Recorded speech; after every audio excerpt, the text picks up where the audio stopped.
άνθρωπος, ένα σώμα και μια ψυχή. Μες στην ομορφιά της άγριας της φύσης, τρία αδέλφια, τρία παιδιά, χρυσή έχουν καρδιά, βοήθεια ζητάνε στου ουρανού για να βγουν την τροχιά. Προχωρούν μας άξια πνεύματα, κύριε το τη γη μας, δώστε τη σοφή σας συμβουλή.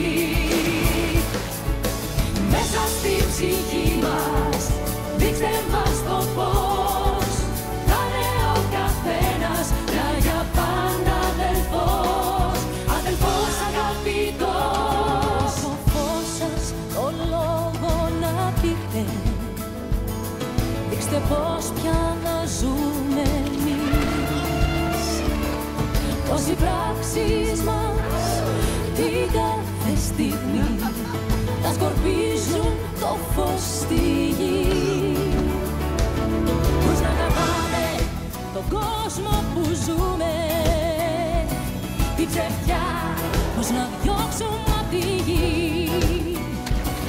Κάθε βήμα με μιας οδηγεί σε ένα άλλο, ταξιδευτής είσαι εσύ της ζωής.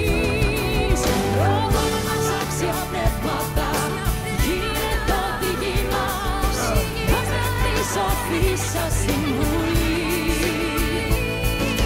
Μέσα στη ψυχή μας, δείξτε μας το φως, θα είναι ο καθένας να για πάντα αδελφός, αδελφός αγαπητός.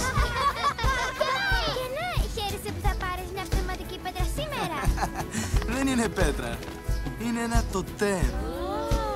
Ναι, μάλλον θα πάρω ένα τίγρη μαχαιρόδοντα για τη γενναιότητα ή τη δύναμη, την υπεροχή, κάτι να μου ταιριάζει. Ή ένα μαμούτ για τη βλακεία σου. Σιγουρέψου ότι έδεσε σωστά το καλάθι σου. Μην ανησυχείς, καμιά αρκούδα δεν θα πλησιάσει το καλάθι μου. Δες το πιο καλά.